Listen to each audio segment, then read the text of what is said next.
Okay, I was just gonna start my overview of the homework on Unit 14.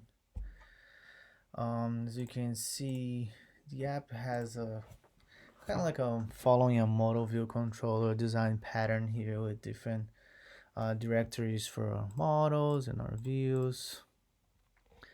So we can start maybe going to our package.json and see that we have to do an npm install here with our dependencies.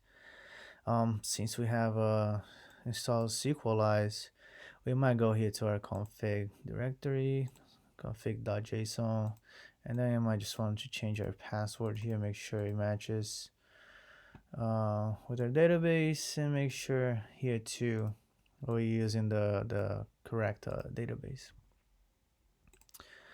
So we can maybe start here on the models and go to index.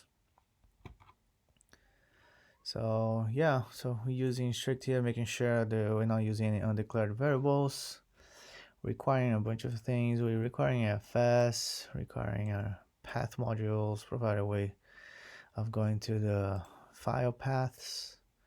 We're getting SQLize here. Here we're assigning to the base name. This is just like returning the file name of the file path. So right here, and here we created an variable that's just like getting our environment variables and setting default to development. So you can also check here, and that's gonna be this right here. So yeah, here just make sure if config.use variable, we're gonna use this here. If not, we're just gonna create a new and get all this information from config. Right here we just like using this method to synchronously read the contents to given directory. Right here we're inserting things here to our object db, and we're gonna export the module.export db.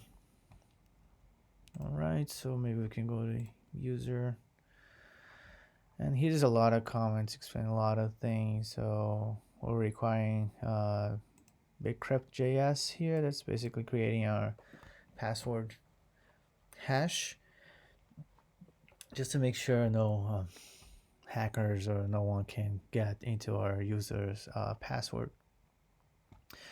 Creating a model here, we're gonna export this, and like right here we're just making sure we have this object with the keys, and making sure that the email, it's not null, and it is a proper email, so we can validate here. And same thing with the password, just make sure it's not null. Here we create this prototype, and it's gonna be a method used for a user model. It's gonna check if the unhashed password matches our hashed passwords. We can compare them.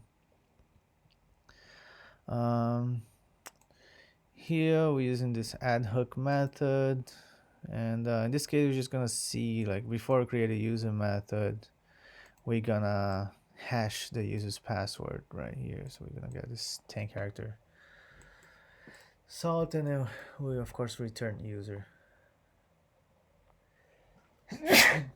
Excuse me. So we're done with models. We can jump to roots, and we can start with the HTML.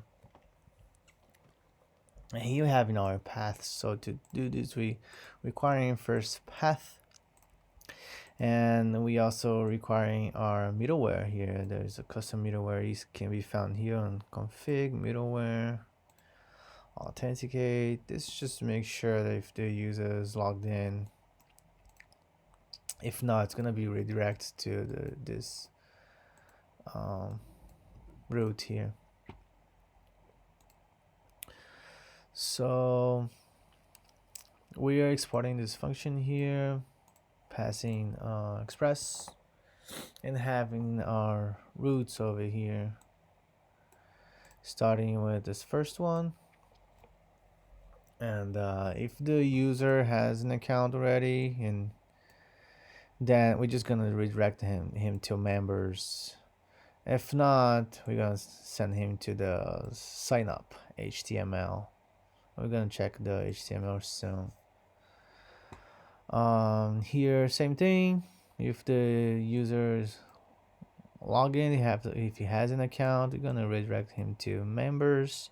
If he doesn't, we're gonna send him to the login HTML. And here is basically taking care of members. Once you get to members, we're gonna check the authentication, make sure he's a member, he's signed in. If so, we're gonna redirect him to the public members HTML. So we can look at the API real quick. Here we're requiring our models, we're setting to DB, and same thing with the passport. We're just setting to the passport right here. We're exporting the whole function here, and again express, and we have app.post here. We're using a post method, and this is the root API /login,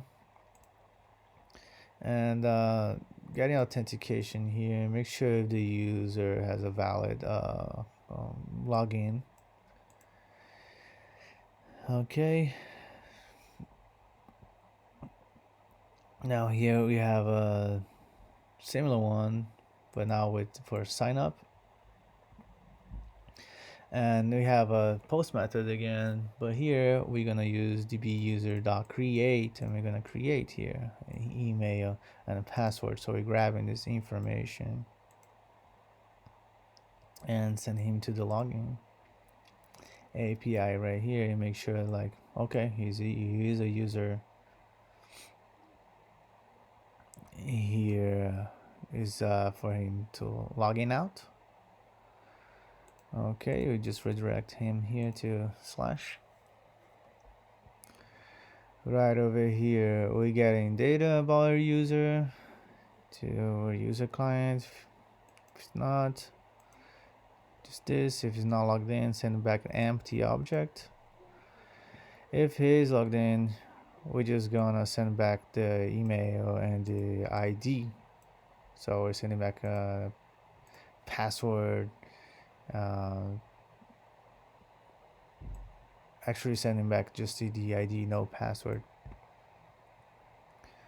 Alright, so we can go check out on this public folder now, and here we have the HTMLs, login.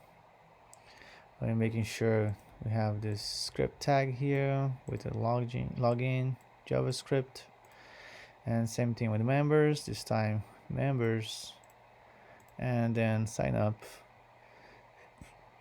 It's got basic HTML file again with the tag, script tag here. Make sure we have sign up. Now we can go to our JS folder, and let's go over login real quick. Now we're getting reference here with jQuery. So we're getting our form, and now our email and password inputs. And now we make sure here when the form is submitted, we want to validate the email and the password and make sure everything's okay.